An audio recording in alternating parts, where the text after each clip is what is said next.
السلام عليكم ورحمة الله وبركاته، طلاب الثانوية الأزهرية والعامة. برحب بكم في فيديو جديد. كنا على القناة شرحنا الفصل الأول وبدأنا في شرح الفصل الثاني. النهاردة بإذن الله يكون أول فيديو نبدأ نحل فيه أسئلة، ونبدأ بأسئلة الفصل الأول. هنحل بنظام الأزهر والعام. نقول بسم الله توكلنا على الله ونبدأ نحل.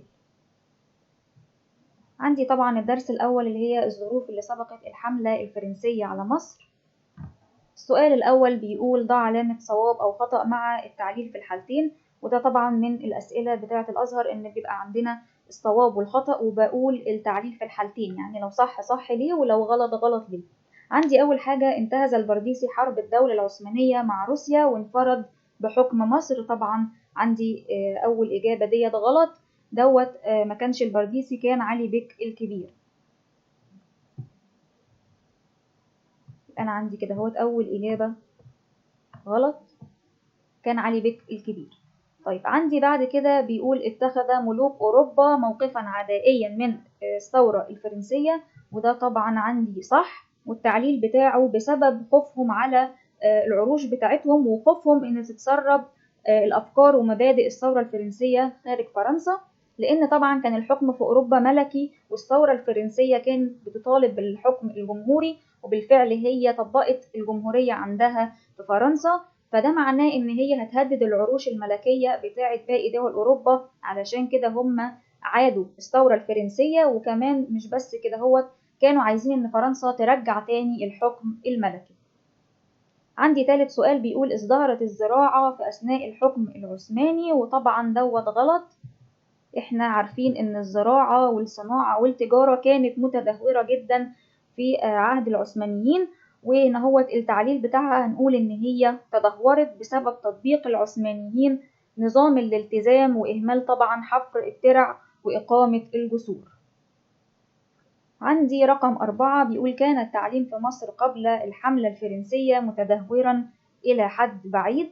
طبعا الاجابة هتكون صح، ودوت لأن الوقت دوت ساد فيه الجهل والخرافات، وما تبقاش إلا من بصيص نور العلم إلا بس في الأزهر، واقتصر على العلوم الدينية.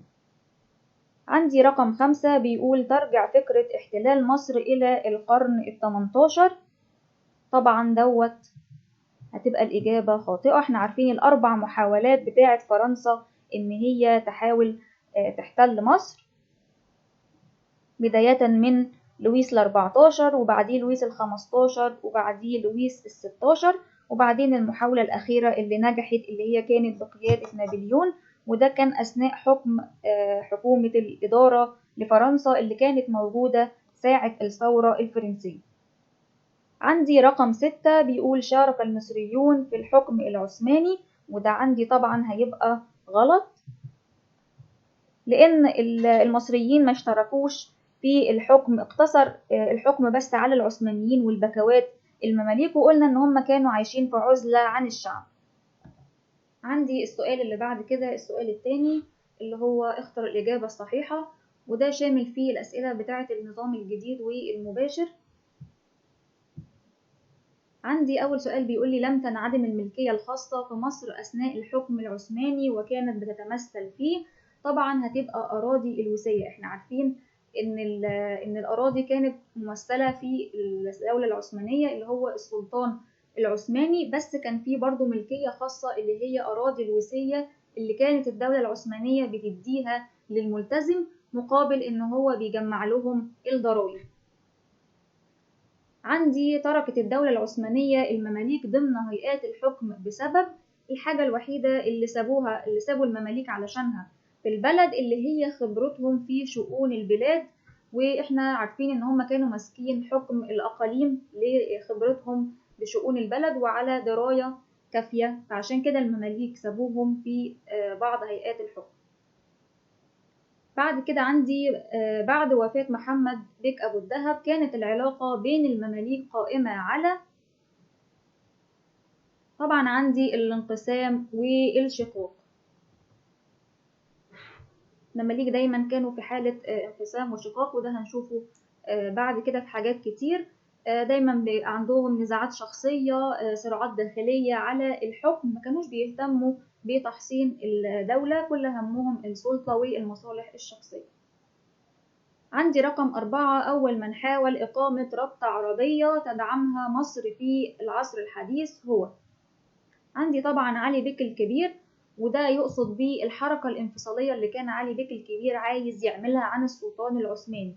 يعني هو أول واحد فكر إن هو يعمل رابطة عربية تبقى مستقلة أو بعيدة عن السلطان العثماني. رقم 5، نظام الطوائف لا زال قائما حتى اليوم في المجتمع المصري باسم إيه؟ هتبقى عندي النقابات المهنية. احنا قلنا ان هو نظام الطوائف، طبعا نظام طوائف اللي هي المهن الحرفية، قلنا ان هم كانوا عبارة عن طوائف زي طائفة النجارين، طائفة الحدادين وهكذا، وقلنا بيبقى عليها الشيخ بتاع الطائفة اللي بيقوم برعاية شؤون الطائفة، وبيكون همزة وصل بينها وبين الحكومة، فاللي يوازيها في الأيام ديت النقابات المهنية. السؤال رقم 6، كان هدف لويس ال14 من محاولة احتلال مصر هو، طبعا ضرب التجارة الهولندية، ده أول واحد فكر في يعني في فرنسا من المحاولات، أول المحاولات اللي هي بتاعت احتلال مصر، فهتبقى طبعا ضرب التجارة الهولندية. رقم 7، تركزت في يد الأتراك والمماليك كل السلطات، وهذا معناه أن المجتمع المصري كان مجتمعا إيه؟ كان مجتمع طبقيا. احنا عرفنا ان في طبقة الحكام اللي فوق اللي هم البكوات المماليك والأتراك العثمانيين، وديت كانت عايشة في عزلة عن الشعب، وباقي الشعب اللي هم طبعا التجار والمشايخ وعامة الشعب، طبقة الوسطى والطبقة العامة. عندي رقم 8، الحملة الفرنسية على مصر كانت نتيجة الصراع بين فرنسا ومين؟ طبعا هتكون إنجلترا، ودي طبعا من الأسئلة المباشرة اللي مش محتاجة تفسير. رقم 9، حاول الملك مين إقناع الدولة العثمانية بالتنازل عن مصر لصالح فرنسا 1769؟ طبعا اللي كان عايزها بطريقة ودية وبدون حملة عسكرية كان لويس ال15. رقم 10، التقت سياسة المصالح المشتركة في مصر العثمانية مين ومين؟ طبعا هتبقى الملتزم والسلطان، لأن الملتزم والسلطان هم اللي كانوا منتفعين من وراء نظام الالتزام وحق الانتفاع، مش الفلاح خالص. الملتزم طبعا مستفيد ان هو بياخد أراضي الوصية، وان هو كمان بيفرض إتاوات وضرائب على الفلاحين، والسلطان بيتجمع له الضرايب والدنيا بتاعته ماشية تمام، مفيش غير الفلاح هو اللي مأثر عليه في الزراعة بتاعته. رقم 11، من المتغيرات التي أدت إلى الغارات المستمرة لبدو الصحراء على طرق التجارة في مصر العثمانية، طبعا هتكون النزاعات العسكرية الداخلية.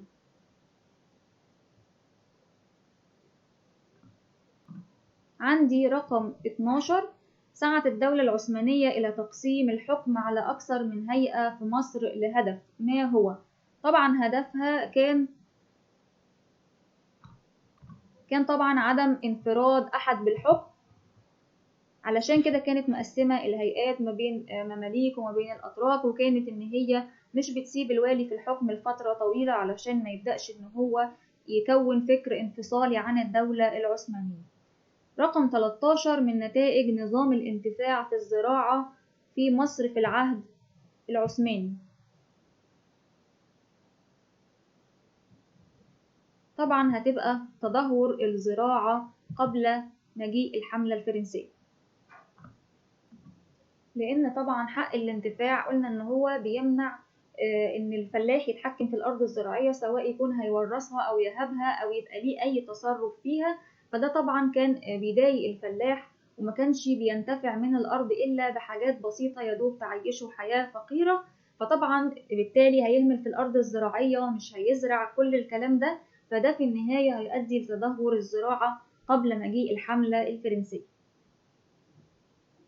رقم 14، أحدثت الثورة الفرنسية 1789 تغيرات اجتماعية في فرنسا، أهمها طبعا اختفاء طبقة الإقطاعيين، احنا عارفين ان هم قضوا على النظام الإقطاعي وقضوا على النظام الملكي وأعلنوا الجمهوري وأعدموا الملك لويس ال16. رقم 15 أدى اضطراب الأوضاع السياسية في مصر قبل مجيء الحملة الفرنسية إلى. طبعا هتبقى تقلص الواردات والصادرات بتاعة مصر، لأن طبعا الأوضاع مضطربة، مش هيبقى فيه التجارة ماشية كويس داخلة وخارجة في الأوضاع دي. عندي رقم 16 تمثلت سلطة الإدارات المحلية في مصر أثناء الحكم العثماني قبل مجيء الحملة الفرنسية فيه. طبعا هيبقى المماليك. طبعا هيبقى المماليك اللي هم كانوا ماسكين حكام الأقاليم. يبقى كده عندي الإجابة المماليك اللي هم طبعا كانوا واخدين حكام الأقاليم. دي ملزمة الأسئلة بتاعت عام، نبدأ نحل منها الدرس الأول. عندي رقم 1 بيقول يتضح من محاولات فرنسا السيطرة على مصر قبل الثورة أن عدائها كان مع إيه؟ إنجلترا وهولندا، الهند وإنجلترا، هولندا وروسيا، روسيا والهند. طبعا احنا لو نفتكر لويس ال14 المشكلة كانت معاه، كان عايز يضرب التجارة الهولندية، ونابليون كانت مشكلته مع إنجلترا، عايز يضرب لها التجارة بتاعتها، فاشتركوا في العداء بين إنجلترا وهولندا.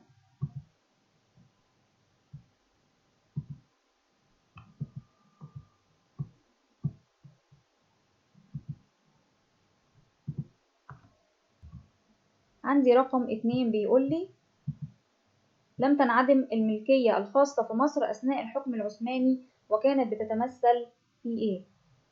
أراضي الأوقاف ولا أراضي الوالي، أراضي السلطان ولا أراضي الوصية؟ هتبقى دال اللي هي أراضي الوصية، لأن هي كان السلطان بيديها للملتزم مقابل إن هو بيلمله الضرايب، مقابل الخدمة ديت يعني. رقم 3 ارتبطت الحركات الانفصالية عن الدولة العثمانية في مصر في النصف الثاني من القرن ال18 ب، وهنا عذرا صلحوها، مش القرن ال18، هي القرن ال17 اللي هو يقصد بيه حركة علي بيك الكبير. دول بيقول النص الثاني من القرن ال17 اللي هي 1763.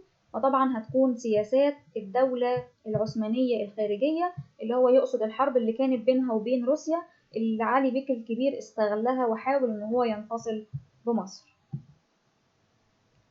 4 تركزت في يد الأتراك والمماليك كل السلطات، وهذا معناه أن المجتمع المصري كان مجتمعا إيه؟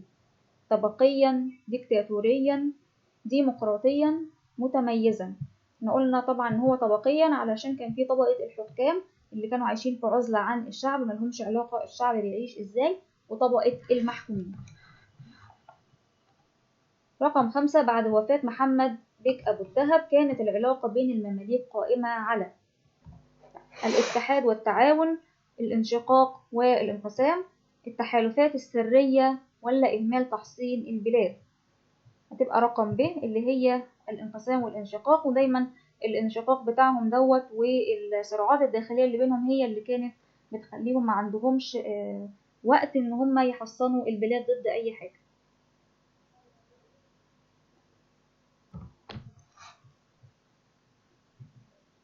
رقم 6 بيقول لي كان نظام الحكم السائد في أوروبا في القرن ال18، وهنا برضو هنعدل ال18 هتبقى 17. كان نظام الحكم السائد في أوروبا في القرن ال17 ملكيا، إمبراطوريا، جمهوريا، ولا قبليا؟ هتبقى ملكيا، لأن فرنسا لما جت عملت الثورة كانت عايزة تشيل النظام الملكي وتعلن الجمهوري، وده اللي وقعها في مشاكل مع الدول الأوروبية.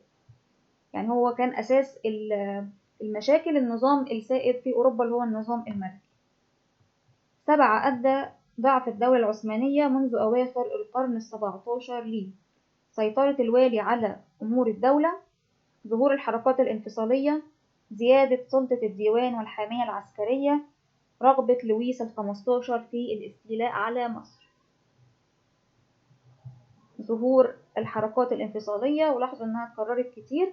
لما يقول لي اواخر القرن ال17 يقول لي النصف الثاني من القرن ال17، يقصد بيها الحركة الانفصالية بتاعت علي بيك الكبير اللي استغل الحرب بتاعت الدولة العثمانية مع روسيا.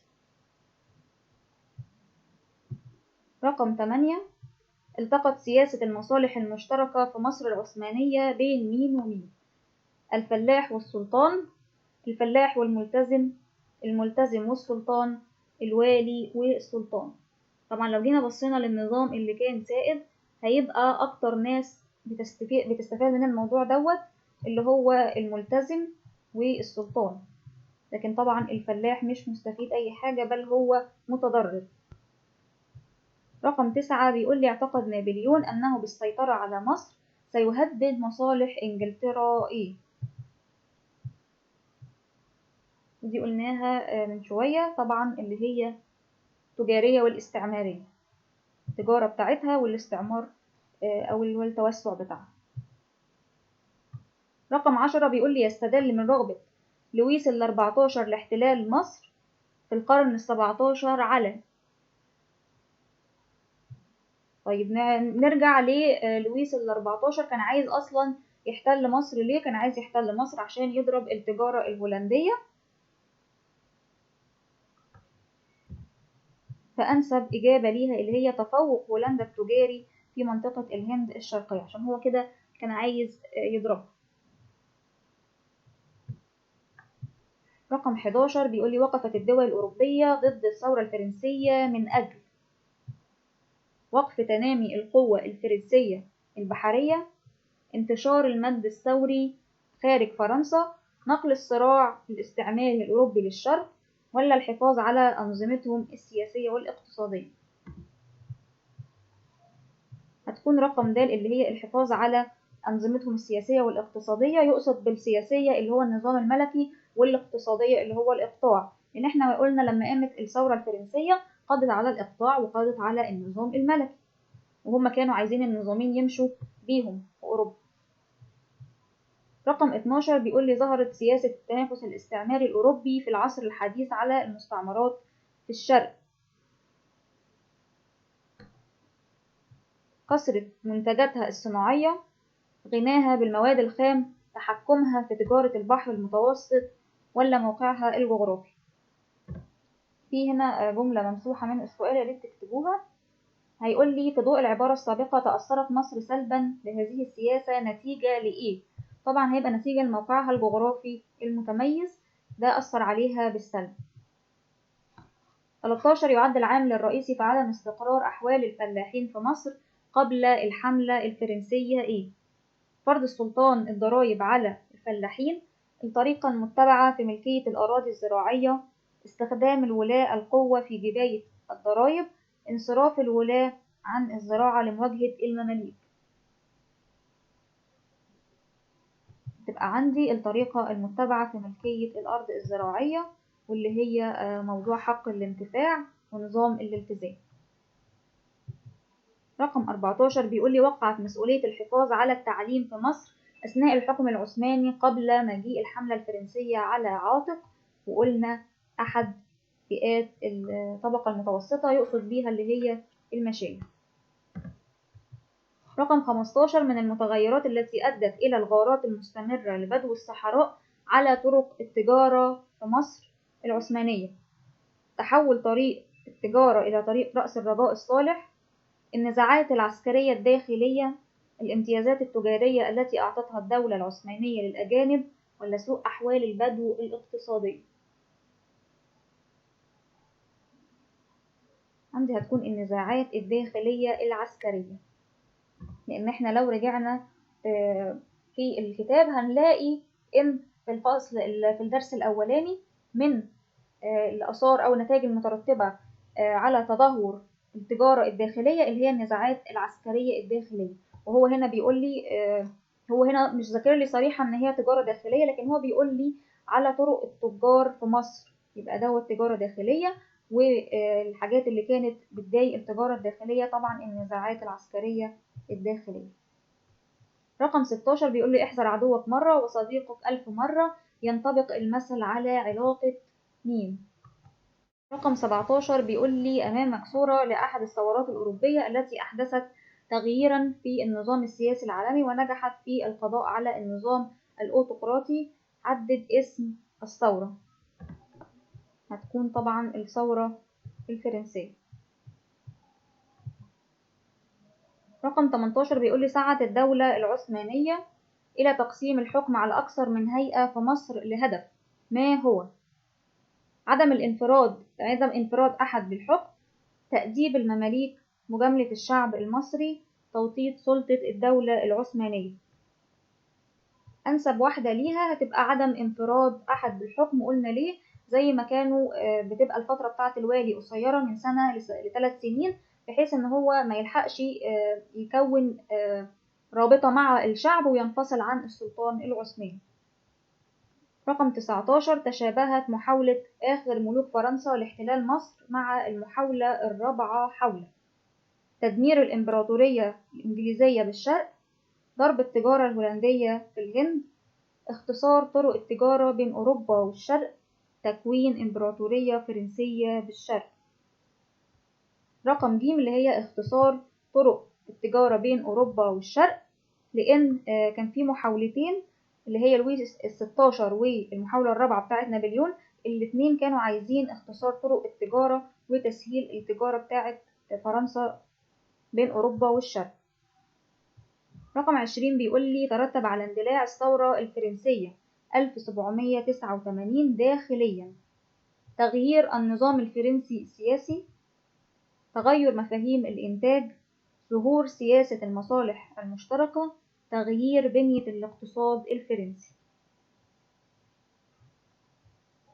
ألف اللي هي تغيير النظام الفرنسي السياسي، غيروه من ملكي خلوه جمهوري. 21 تعتبر الثورة الفرنسية 1789 أول ثورة اجتماعية في أوروبا بسبب سيطرة الأشراف على الحكم، الصراع الأنجلو فرنسي على المستعمرات، قيادة الطبقة الوسطى لها بالتحالف مع العامة، سيطرة المفكرين على أمور الحكم.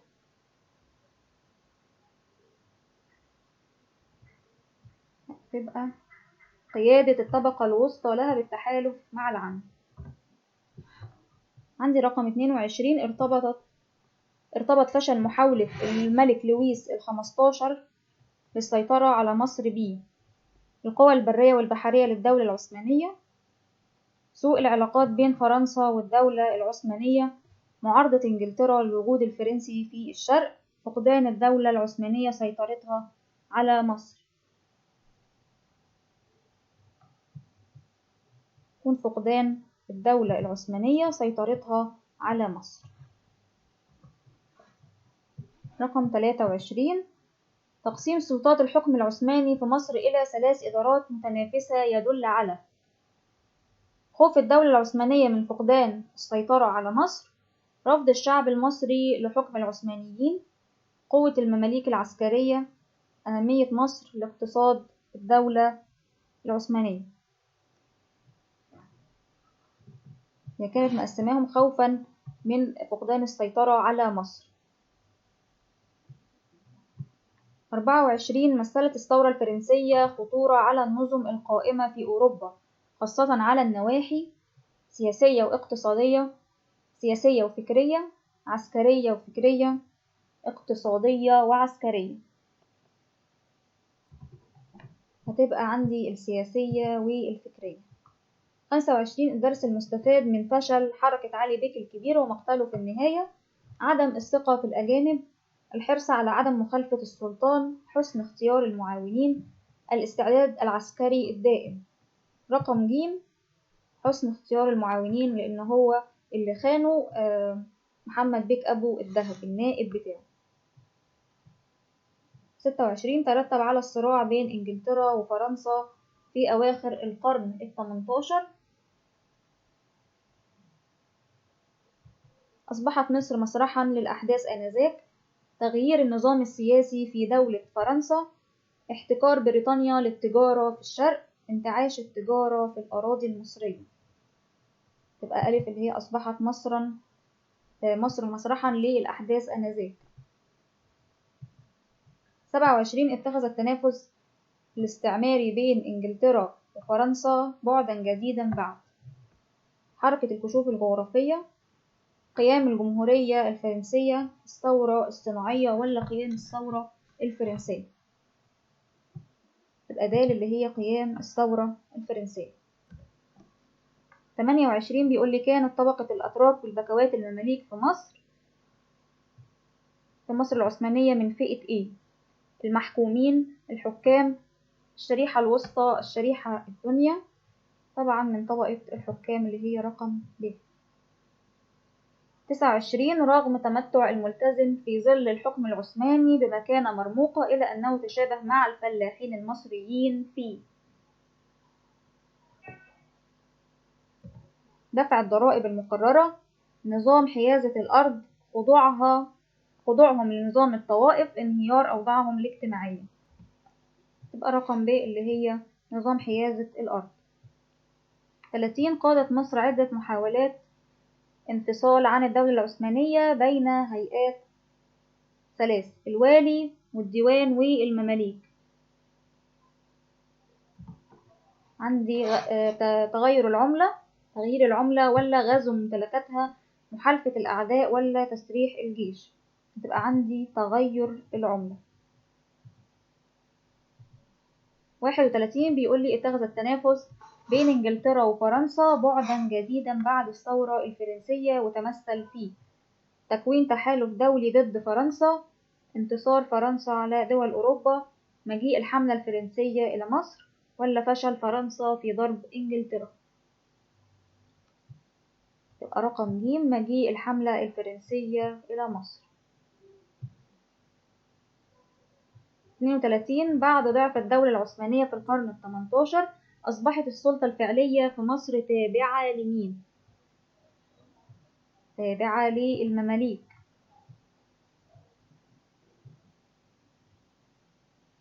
33 بيقول لي اعتقد نابليون أنه بالسيطرة على مصر سيهدد مصالح إنجلترا إيه؟ توسعية وصناعية، تجارية واستعمارية، تجارية وصناعية، توسعية واستعمارية.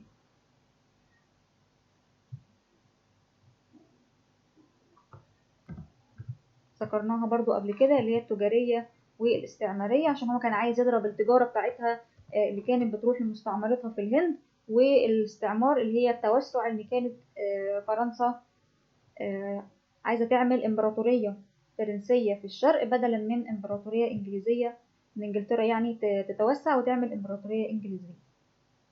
34 ارتبطت السياسة الخارجية للدولة العثمانية مع روسيا في النصف الثاني من القرن ال18 بقيام حركات انفصالية بمصر، مجيء الحملة الفرنسية على مصر، بصراع المماليك بعد وفاة أبو الدهب، بنهاية المطاف السياسي لفرنسا. طبعا احنا خلاص حفظنا السياسة الخارجية للدولة العثمانية مع روسيا في النصف الثاني من القرن ديت ال17 طبعا هتكون بقيام حركات انفصالية بمصر اللي هي حركة علي بك الكبير. 35 الدولة التي سيطرت على الملاحة في المحيط الأطلنطي في القرن ال18: فرنسا، إنجلترا، هولندا، البرتغال. طبعا هتكون إنجلترا. 36 بيقول لي تكرار محاولات فرنسا لاحتلال مصر في العصر الحديث قبل الثورة الفرنسية دليلا على تأثير مصر في أوروبا، اقتصاديا وسياسيا ولا اقتصاديا وثقافيا، اجتماعيا وثقافيا، سياسيا واجتماعيا. عندي رقم ألف اللي هي اقتصاديا وسياسيا.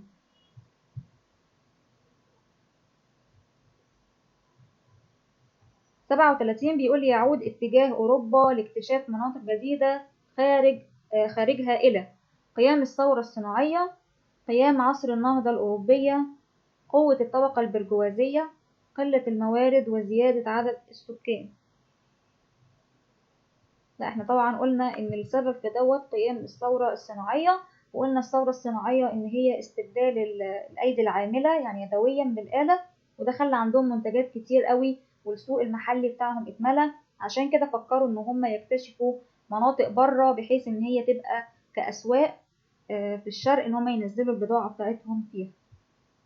38 ارتبط تدهور التجارة الداخلية في مصر تحت الحكم العثماني الامتيازات التجارية للتجار الأجانب، الضرائب المفروضة للدولة العثمانية، فقدان الحكومة المركزية دورها الأمني، اكتشاف طريق الدوران حول أفريقيا. ده طبعا فقدان الحكومة المركزية دورها الأمني، تجارة داخلية. 39 بيقول لي منح السلطان العثماني في مصر امتيازات تجارية واسعة للأجانب، ويستخلص هدفه من ذلك تشجيعا لهم على الاستقرار، نقل الخبرات الأوروبية للأسواق المصرية، تحقيق انفتاح متناهي، تشجيعا على استثمار أموالهم. طبعا ده أي الامتيازات بتبقى عشان تشجيعا على استثمار أموالهم في البلاد، يعني بيديهم امتيازات. الامتيازات دي بتبقى حاجات مثلا زي قطع أرض مثلا معفاة من الضرائب، مثلا أي امتياز يعني يشد التاجر الأجنبي إن هو يعمل استثمار في أمواله في مصر. يعني من الآخر الامتيازات دي بتبقى حاجة زي مميزات بيميزهم عن التاجر المحلي، علشان التاجر الأجنبي يستثمر فلوسه في مصر. عندي هنا هو الأسئلة المتنوعة، بيقول لي أيد صحة العبارة، والثلاثة دول مشتركين مع الملزمة بتاعة الأزهر اللي استحلنها، وكذلك ما تقييمك في ضوء ما درست، نظام الالتزام الذي طبقته الدولة العثمانية بمصر. برضو كده نكون خلصنا الدرس الأول من الفصل الأول في ملزمة الأزهر والعام. استودعكم الله الذي لا تضيع ودائعه، والسلام عليكم ورحمة الله وبركاته.